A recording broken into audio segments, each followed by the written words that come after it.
Hey guys, woo.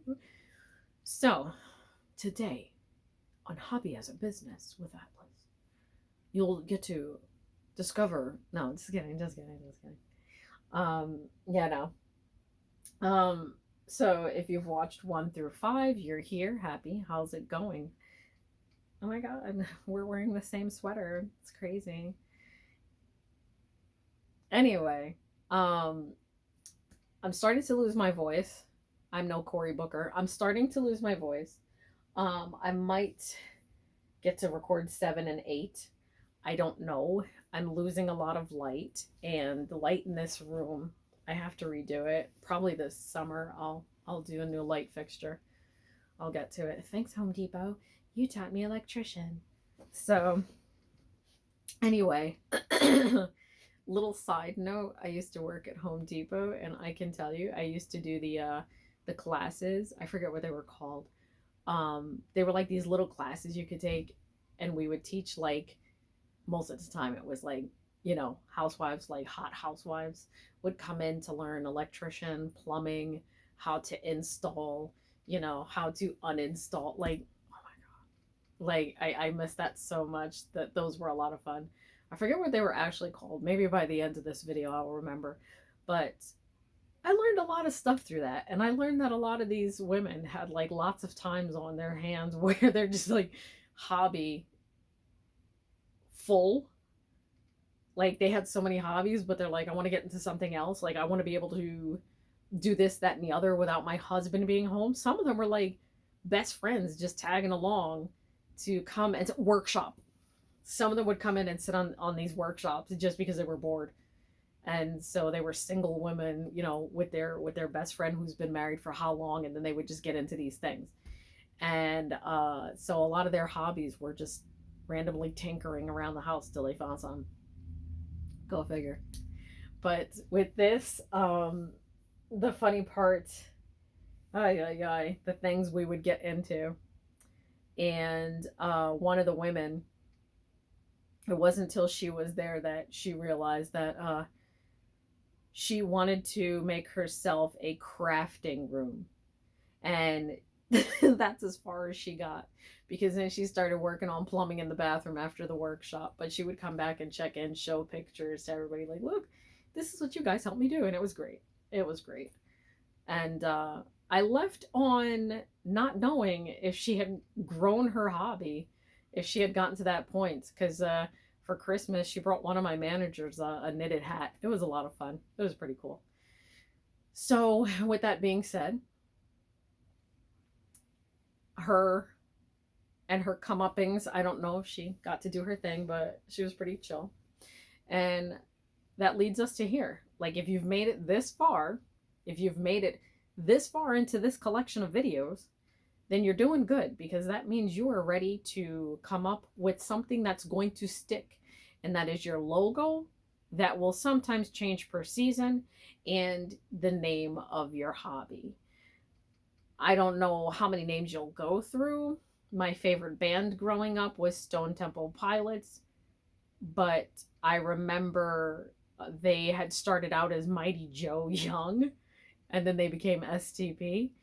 And yeah, so I remember staying up late to listen to a chat they had with Scott Weiland and Eric Kretz, who is the drummer, and just the long conversation. And Scott was talking about how he was like drunk and just whatever was going on, and he came up with the name Gorgeous Gorillawitz. And that, God, it was just so funny. I was such a teenager in love with Scott Weiland. It was just like, oh. But names do come to you like that for whatever it is you're getting into, or sometimes names just come to you and they stick. And I find that it's a lot easier now looking for names and adding names to your business or your hobby, or maybe you're just coming up with some name to name something you're trying to whatever. But the name you come up with is already taken. How do you know? You check Google. Google has a research thing you could put in and you can check to see if they've been LLC snatched up. There's like a there's like a thing. I forget what the search is. I used to do it all the time before there was Google. It was just AOL. And you could just go in there and type in different things.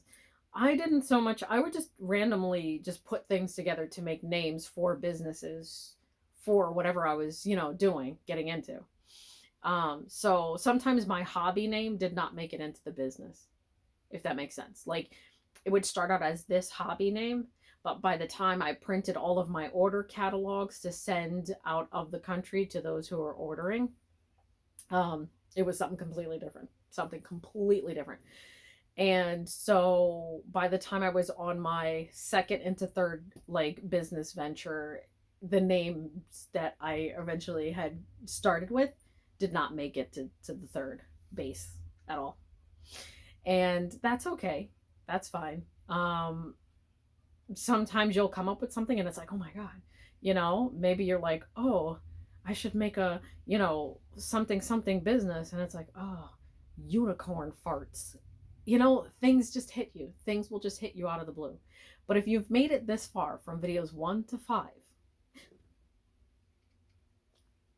if you've made it this far, 1 to 5, then you are definitely ready. You have not been put through the the forest of nowhere hopelessness. You've not been put through that. You are ready to get your name and your logo. Sometimes logos are easier to get to first rather than the name, but sometimes the names will come up and they already exist as a business, and then you just got to switch some things up. And so, like for me, I thought Bios Hacks that was my original name. Like I thought that as a game, a game name. Like I'm like, oh, no other gamer's gonna have this as their tag, like that's cool. There were like several Bios Hacks in there, and I came up with that name on a sleepy stupor talking to my brother on the phone, and I was trying to talk about Bioshock, and I said Bios Hacks, and it stuck with me. Turns out like several other people had it. But now that I've taken Ahtlis, nobody else has Ahtlis the way I spell it, and it comes from my actual real name. So I'm like, okay, this is what we're going with. So maybe you want to use a name, maybe whatever. Just remember there are a lot of us out there with the same names. Just keep that in mind. Don't get upset. Just look it up and see if it's taken. If it's not, then put it in there. And you don't have to so much as register it. If it's just a hobby, you don't have to register it. Only if you start selling into the business world and you start really then you can go ahead and get your name registered and do all that stuff. But Canva, they do watermarks. So just keep that in mind. So as a hobby, you can watermark your name on a lot of the stuff you have, and it's there, the people will see it. So just keep that in mind. Just keep that in mind. And if you're confused as to why I asked you and tell you if you've made it this far, you're ready for a name, just go back and watch 1 through 5. I explain.